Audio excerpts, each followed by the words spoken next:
Et bonjour la caméra, caméra 1, c'est pour moi, oui, bonjour. On est à la Japan Tour Festival, le dernier jour de la Japan Tour Festival. Vous n'êtes plus en direct car le direct est passé côté concours cosplay, donc là c'est juste de l'enregistrement. Et aujourd'hui je reçois Magoyonde, le groupe Magoyonde, qui est un groupe, du coup on s'était vu à Bordeaux, Toulouse, je sais plus trop, ou hashtag finalement. Au hashtag, Ouais, c'était hashtag. à Toulouse À Toulouse aussi. et à Tours. Oh bah alors, dis donc. On se quitte plus. C'est vrai qu'on se quitte plus trop, quoi. Mais en tout cas, vous êtes un groupe de métal. Alors métal macabre, hein, métal. Je sais pas quel terme on peut utiliser. Bon, c'est du métal. On peut dire, ouais. Pour moi, je le décrirais comme du métal symphonique, mais un peu qui raconte une histoire, quoi. En gros, surtout sur le dernier album Necropolis, qui est sorti il y a commence à faire un peu de temps là, ouais, 2 ans là. Et du coup, alors déjà bienvenue et un peu nous décrire plus spécifiquement parce que moi je sais j'écris très très mal les choses. Qu'est-ce que vous faites réellement et du coup comment vous décrirez le groupe que vous avez formé en 2007 du coup? Non, alors nous-mêmes déjà, on n'arrive pas toujours à se définir parce que ça fait des années que ça existe et à chaque fois on nous met dans des catégories différentes. C'est vrai que métal symphonique, il y a un côté symphonique, mais quand on dit métal symphonique, on pense tout de suite à des Sonata Arctica, ce genre de groupe. Nous, pas du tout, c'est symphonie mais orchestrale plutôt. Enfin, on a notre grand spécialiste à côté, Aspic. Non, métal narratif, cinématographique, on peut un peu nous classer dans plusieurs cases, mais voilà, effectivement ça raconte des choses, donc voilà, tu as raison. C'est vrai que oui, le plus un peu le côté narratif, oui, je le vois très bien. En fait, c'est vrai que la dernière fois, quand je vous avais interviewé, j'avais pas écouté l'album. Puis vous me l'avez tellement vendu que je l'ai écouté, alors que c'est vraiment pas du tout le style que j'écoute. Hein. Le métal symphonique un peu quand il y a des bons délires et tout là. Mais j'ai écouté l'album et effectivement le côté narratif, j'ai bien vu puisque ça raconte une histoire. C'est presque une série audio entremêlée de morceaux quoi. C'est vrai. Et en vrai j'ai kiffé, alors que je suis absolument pas le public attendu puisque je n'écoute rien. J'adore le jazz et tout. Mais en vrai, hyper kiffant. Et en fait, en écoutant l'album, ça m'a fait penser à un autre album qui, je pense, est aussi dans le même délire. Alors qui n'est pas du métal, mais c'est Stupeflip Beat. Comment il s'appelle Stupeflip Forever. Non, je sais plus comment s'appelle cet album de Stupeflip où il y a le plus connu, où il y a Stupeflip Beat et tout, quoi. On a déjà fait des rapprochement un peu dans le même style, effectivement. Ouais, c'est ça, tu vois, où il y a une histoire qui est racontée, il y a des interludes. Voilà, c'est vraiment juste un album qui a un début, un milieu, une fin, quoi. Et c'est assez ouf, quoi. Et une suite. Et ou une plusieurs. suite. Bah alors attends, la suite, moi je l'ai toujours pas vue. Vous avez sorti quelque chose là pour le prochain album? Alors, vas-y. Alors, il y a un EP qui va sortir en fin d'année, parce qu'on a fait un financement participatif fin d'année qui se termine. Donc on est en plein dans la production de ce nouvel EP qui est l'enchaînement de Necropolis, le dernier album qui est sorti il y a 2 ans. Et en effet, à chaque fois qu'on fait des morceaux, on ajoute une petite pierre à l'édifice de notre univers. Ouais. Soit ça raconte des choses, soit c'est juste des éléments qui sont là et qui existent en tant que tels dans ce qu'on construit. Mais à la base, on fait de la musique pour se faire plaisir aussi. Là où c'est intéressant, c'est qu'on raconte des trucs et que ça a du sens. Et c'est pas gratuit. C'est-à-dire qu'on pourrait très bien faire de la musique juste comme ça et faire des morceaux. Ouais. Mais il y a ce côté univers qui est assez plaisant à construire et on se permet un peu ce qu'on veut. Alors le fait est que ça fait une histoire et que c'est intéressant du coup de développer une histoire. Mais pourquoi le délire de créer un lore autour de la musique à un moment donné? C'est arrivé. Alors sur le premier album, je t'avoue que c'était pas prévu. On avait des morceaux, on a dû composer d'autres morceaux pour finaliser notre album et on s'est dit attends, on pourrait raconter une histoire. Et ça a tellement pris qu'on s'est dit on va continuer. Et le deuxième album, on a étoffé l'univers. Et le troisième album, on a raconté l'histoire de la ville de Necropolis. Ouais. Et là, on emmène les gens ailleurs, on part de Necropolis, parce qu'on est resté quand même 10 ans à parler du même endroit sur la carte, en se disant qu'il y a quand même énormément de choses qu'on peut faire. Donc là, on prend notre zeppelin et on ne sait pas où est-ce qu'on arrive. Voilà, c'est l'objet du prochain EP, c'est un voyage en zeppelin, mais on ne sait juste pas où on arrive. Nous, on sait. J'espère bien, quand même. Certains savent. Mais l'idée, voilà, il y a un cliffhanger à la fin de chaque album. Ok, d'accord. Mais alors l'EP, il va faire combien de morceaux? Généralement, un EP, c'est pas plus de 5-6 morceaux? C'est ça, ouais, exact. Mais c'est en attente d'un LP, du coup, in fine, quand même? Ce sera la suite logique, normalement. Mais l'EP va financer l'LP du coup, c'est ça? Ça, on n'en sait rien parce qu'en fait, on a fait un record de France et d'Europe sur le dernier financement participatif qu'on a fait. Oui, on s'y attendait pas du tout. Hein. Mais en gros, le dernier album qu'on a financé en financement participatif, c'était Necropolis. Ouais. Et on a fait une levée record pour un groupe de métal français. On a levé 62 000 euros, ce qui est énorme. Ah bah c'est beaucoup, ouais. Et c'était pour un album. On a enregistré avec un orchestre symphonique, on s'est fait plaisir, etc. Pour un EP, avec moins de titres, on a levé plus du double. C'est affolant. Et donc, ça veut dire que vous avez une commune la communauté est incroyable. Ouais. Avec nous, elle nous supporte, elle sait qu'il y aura de la qualité. On a aussi dans tout cet argent, parce que c'est énorme, énormément de contreparties, de goodies qui, voilà, ce n'est pas que pour la musique, c'est le jeu. Mais donc ça fait des chiffres qui sont mirobolants et donc on ne sait pas ce qui va se passer après parce que est-ce qu'on aura encore un peu de sous pour pouvoir financer l'album? Est-ce qu'on repartira en financement participatif? Est-ce que des gens dans l'industrie de la musique vont nous faire confiance? On n'en sait rien. Bah, de toute façon, vous avez essayé quand même de trouver un distributeur. Ouais, mais en 2025, ça ne veut plus rien dire. Bah, je sais pas si à chaque fois vous devez vous démerder pour sortir un nouvel album et tout. Enfin, ça devient hyper. C'est ça. Ça veut plus rien dire. Tu peux faire des records, tu peux lever énormément d'argent, mais c'est pas pour autant que tu es signé ou quoi que ce soit. Oui, c'est pas grave. On reste indépendant. Non, mais ça. bien sûr, bien sûr. Voilà. Vous voulez garder l'indépendance ou si Universal toque à votre porte avec vas-y, je vous fais 5 albums, vous le dites oui, quoi. En vrai, ça fait 15 ans qu'on fait ça, à notre sauce, sans aucune contrainte. Ouais. Donc, on va lire le contrat. Ah oui, non, mais bien sûr. Parce que, non, mais en fait, il y a un vrai truc, parce que si on nous colle quelque chose qui nous va pas, qui nous correspond pas ou quoi que ce soit, peut-être qu'on aura le luxe de refuser. Mais c'est pas le cas pour le moment. Donc, avec des si, tu vois, on peut aller très loin. Mais on n'a pas encore eu du tout ce genre de cas. Donc, Non, mais parce que je me souviens la dernière fois, vous m'aviez offert une place à la Cigale quand même. Bon, j'étais pas venu parce que, raison personnelle, c'était hyper sympa. Mais la Cigale, mais non, mais. Alors, je sais plus si c'est la Grande Cigale ou celui qui est à côté, là, la boule noire. Là. Non, Trianon à côté. Enfin, la boule noire est à côté de la Cigale, mais c'était pour le Trianon. C'était pour le Trianon, c'est ça. Et quand tu fais ce genre de salle aussi, c'est pas que t'es n'importe qui, quoi. Généralement, t'as quand même une réputation, t'as quand même. La salle est assurée d'avoir quand même un minimum de public, quoi. oui, mais c'est pas que nous qui jouons. Il y a aussi le c'est vrai qu'il y avait un et ensemble. puis il y a d'autres groupes dans lesquels je joue, etc. Donc c'était des soirées avec des plateaux où on fait partie du show. Mais oui, c'est vrai, on a des très très belles références. On joue devant des scènes où les gens chantent nos chansons très fort. On a des bonnes statistiques d'écoute. Voilà, c'est le jeu. On va dire qu'on est sur un chemin à côté de l'autoroute de la musique. Mais on prend notre temps, c'est un peu ça, on est sur la nationale. Oui. tu vois l'idée? Non, mais tant que tu arrives à la destination, c'est pas à la voilà. destination, c'est OK. Et tous les ans, ça évolue, tous les ans, ça grandit, ça grossit, la communauté grandit. La preuve avec les derniers financements participatifs. Nous, on continue de faire de la musique qui nous plaît, donc voilà, on avance, quoi.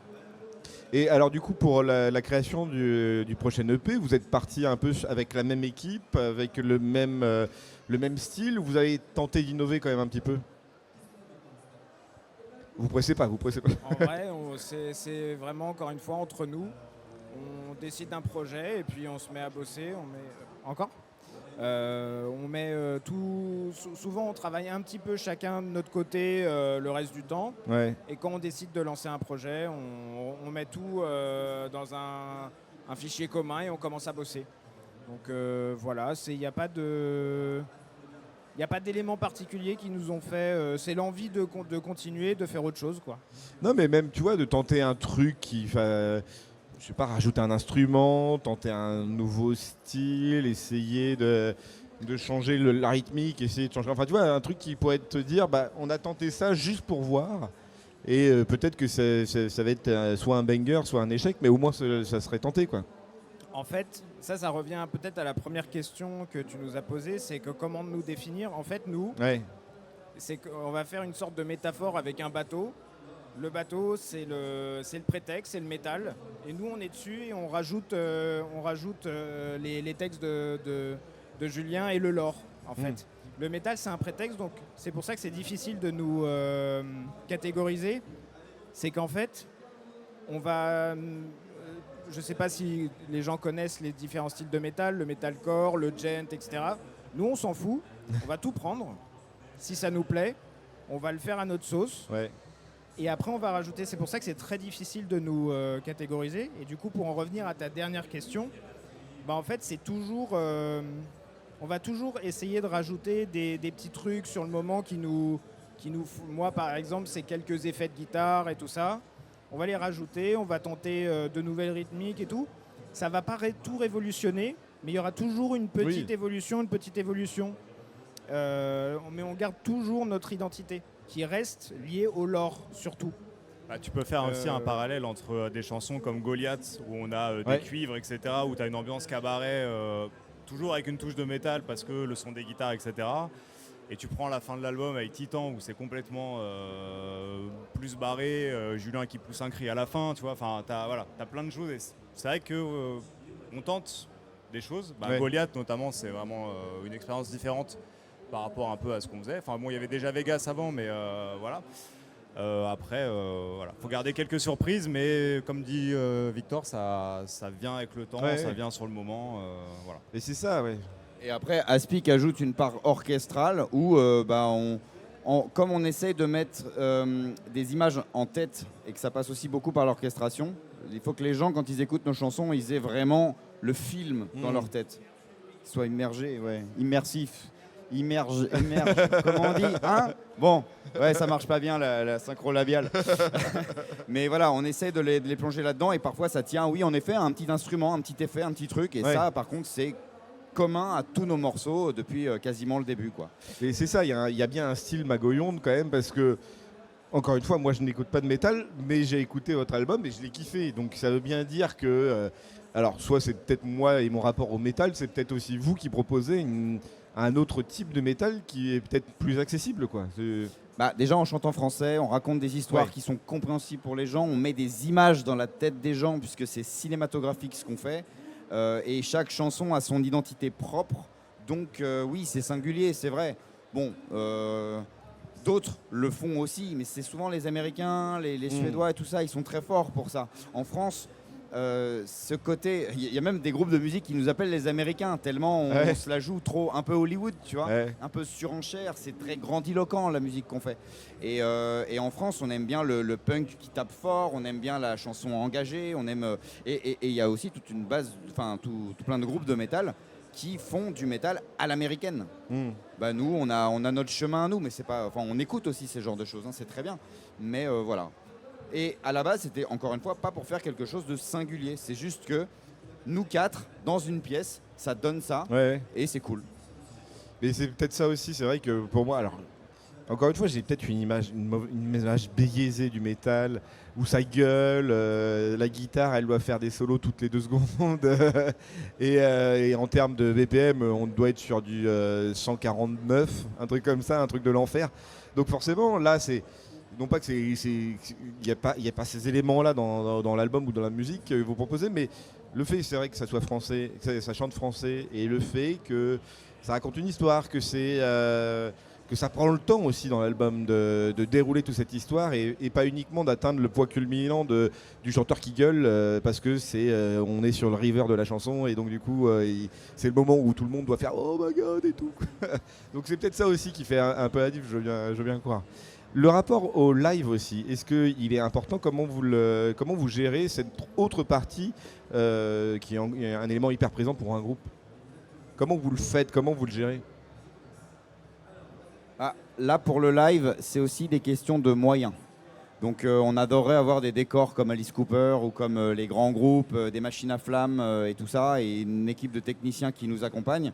Le fait est qu'il faut se rappeler qu'on n'est pas ce genre de groupe. Oui, bien sûr. Même si notre musique pourrait le laisser penser, c'est pas le cas. Donc là, on est littéralement à la même enseigne que la plupart des groupes de musique, c'est-à-dire... on est 4 sur scène, alors on joue avec nos orchestrations sur bande, ça fait hurler certains, mais on n'a pas le choix. Hein. Avant, Aspic était au clavier et on a troqué le clavier parce qu'en fait, il n'avait plus assez de doigts pour faire l'orchestre symphonique de 40 musiciens tout seul. Et voilà, et en fait, non, on propose des choses nouvelles. Après, on joue avec l'interaction avec le public, on bouge avec eux et puis on essaye de on essaye que ça soit un show qui soit vivant. Mais bien sûr, c'est du métal quand même. Et c'est du métal, et on a tous les codes du métal dans nos concerts. Ouais, parfois, comme là, on joue avec de la vidéo. Parfois, on a des grands... Enfin, voilà. On s'adapte aussi en fonction de là où on joue. Et je pense que la différence qu'il y a entre l'album qui peut être très solennel, parfois très sérieux, c'est qu'en live, on dit de la merde, on fait les cons sur scène, hein, littéralement, parce qu'on dirait pas comme ça, hein, mais si, en fait, on dirait vachement comme ça, Oui. mais on est des joyeux lurons, n'est-ce pas? Vous êtes des délireux, quoi. Voilà, on est un peu foufou. Et puis j'oublie mes paroles, ou alors je change les paroles, et comme ça donne un petit attrait singulier au live, évidemment, qui est complètement assumé et voulu. Oui, bien sûr. Bien sûr. Tant que ça se sait pas, quoi. Pas du tout. Voilà, donc c'est aussi c'est ça le spectacle vivant. Mais si vous aviez 1 million d'euros, comment vous imagineriez votre scène? Est-ce que ça serait du coup comme Alice Cooper ou comme des groupes qui embarquent une statue de 4 mètres et qui crachent du feu? Ou est-ce que c'est plus dans les vidéos, c'est plus dans les... Comment vous imaginez si vous aviez No Limit une scène parfaite? C'est une bonne question, on ne l'a jamais posée. Ouais, mais on serait sur un mix des deux, un peu pour le Ah, il côté réfléchit. spectacle. Avec la chaleur, ça prend du temps. Ah, mais je sais. Il y aurait au minimum des machines à flammes, Ça, ouais, quand de même. la fumée, Non, du décor aussi. des gros ça, c'est décors, obligé. c'est sûr, on serait dans une ambiance qui nous ressemble. Très illustrée, je pense, très grand. Est-ce que Necropolis serait sur scène? Ah oui. Oui, mais tu fais comment? Chaque musique, elle parle d'un truc différent. Si tu as toujours le même décor, c'est compliqué. Tu fais une comédie Oh, ça musicale, change, au pire, hein. Donc est-ce qu'il n'y a pas des hologrammes à faire, des conneries comme ça? Je sais pas. Avec la machine à fumer, ça Avec se Jean Là, il faut Mélenchon, 3 millions par d'euros, exemple. alors.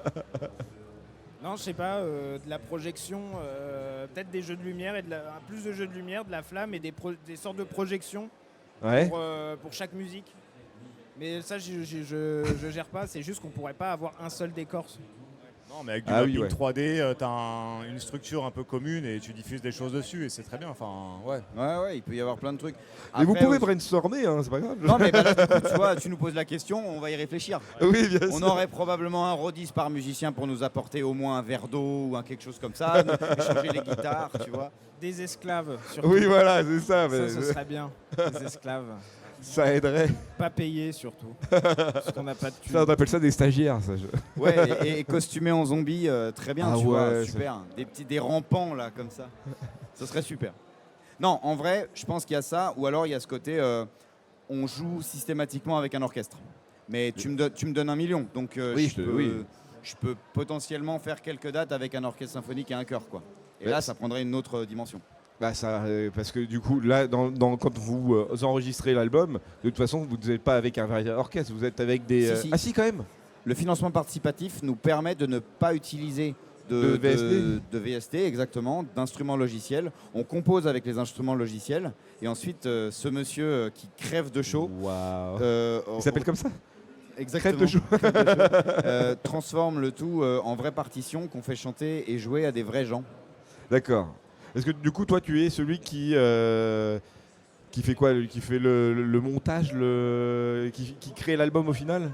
Je fais un peu tout le reste. En fait, ça a commencé, je suis venu jouer du clavier Ouais. sur les compositions rock de cet homme-là en 2008. Puis ça a dégénéré parce que je faisais toujours des orchestrations au clavier et tout, avec Ah oui. des sons orchestraux. Et un jour, on a eu les moyens de se payer un vrai orchestre.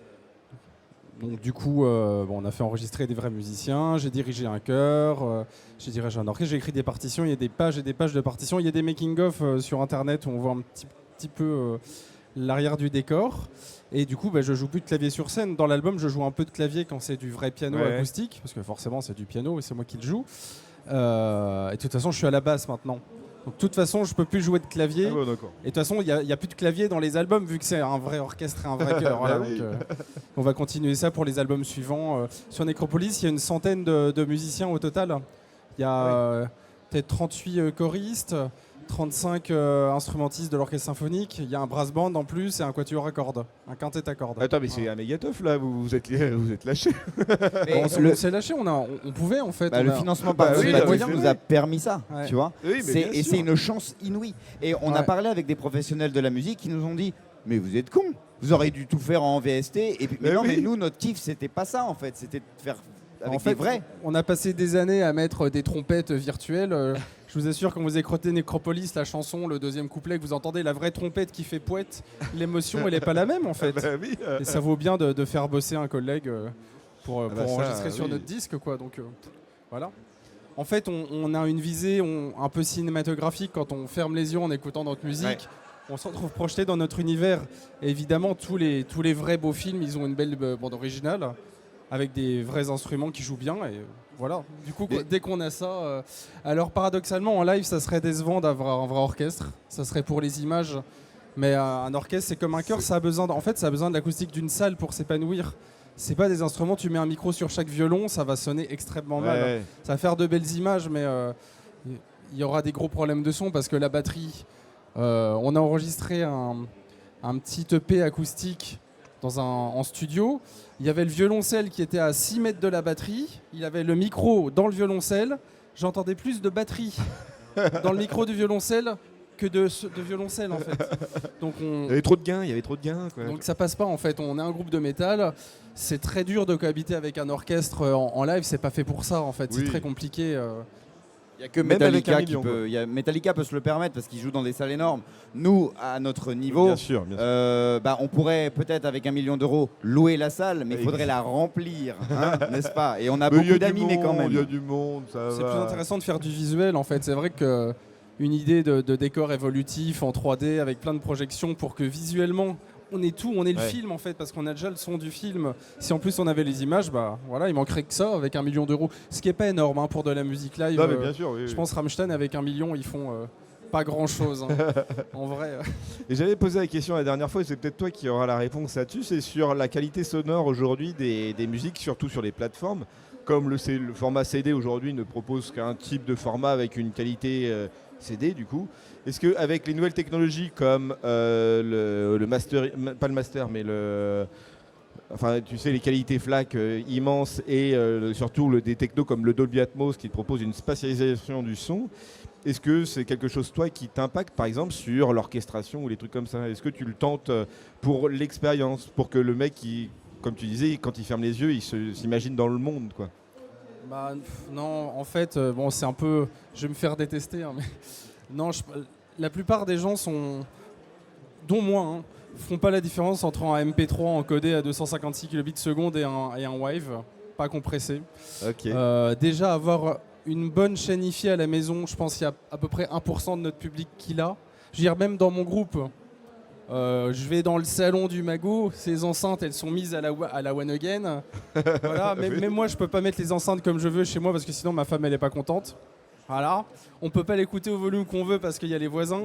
Donc le Dolby Atmos ça doit concerner une personne sur 50 000. Ouais, mais si tu pourrais te faire chier justement pour t'attendre à ce que la qualité soit celle en tout cas d'avoir une qualité que d'autres n'ont pas faite, quoi. En fait, déjà avec un bête mix stéréo des AirPods ou du casque que les gens ont, quand tu enregistres bien, c'est même pas une histoire de bon micro et tout, parce qu'on fonctionne en home studio, on a une interface basique à 200 €, un micro basique à 200 €, enfin c'est pas du tout, on tape pas dans le haut du panier du tout de la hi-fi, mais une source bien enregistrée, bien mixée, avec des bons vrais éléments qui sonnent bien, par exemple un vrai orchestre plutôt que des violons synthétiques, en fait bien mixé juste avec ton casque en stéréo, si j'ai bien fait mon taf et que le mastering a bien fait son taf, en fait ça sonnera bien, et que c'est bien composé aussi, c'est composé pour que ça soit bien joué, pour que ça sonne bien. C'est une triple boucle. Ouais, en fait. Si au début tout est bien fait, il n'y a pas de raison qu'à la fin ça soit mal fait. Et si on écrit mal pour un orchestre symphonique, il va sonner très mal. Ouais. Si on écrit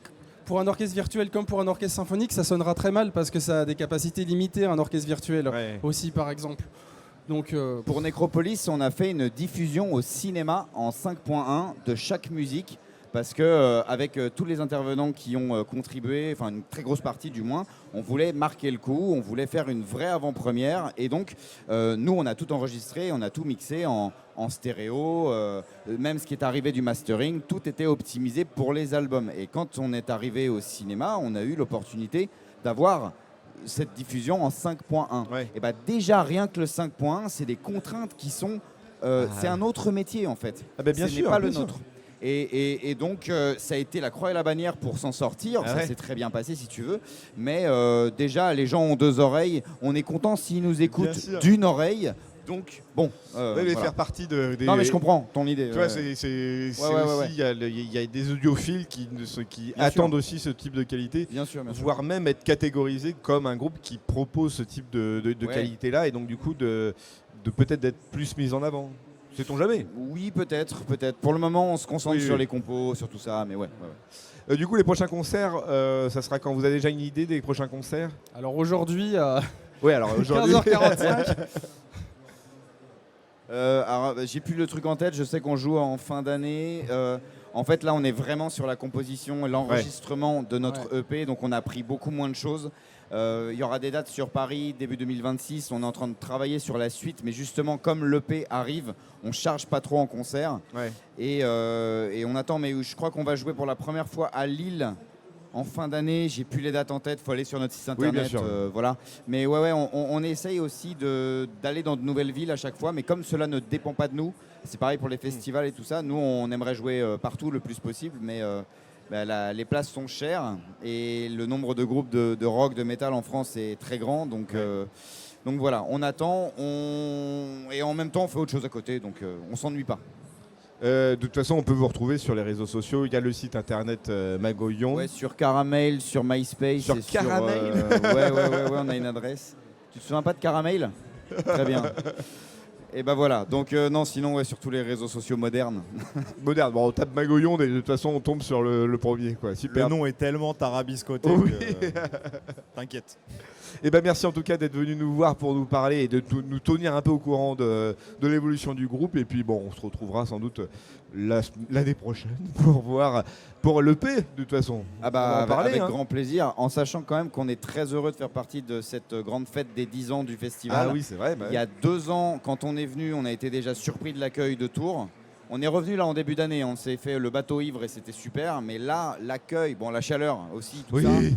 Il se passe quelque chose sur ce festival et ça fait vraiment plaisir. On remercie encore une fois tous les organisateurs, toutes les équipes techniques. Tout le monde est ultra méga pro. Ah bah ça ouais, par contre. Je tiens à le dire parce qu'on a quand même fait beaucoup de concerts. On a fait beaucoup de festivals, beaucoup de choses. Je ne jette pas la pierre aux autres. Mais là, il y a un niveau qui Ils est sont très forts. Hein. équivalent à la chaleur, je pense. C'est-à-dire le niveau très haut. Caniculaire. Exactement. Et ben merci beaucoup. Et puis Merci. du coup pour ceux qui sont là, concert après le concours de cosplay là.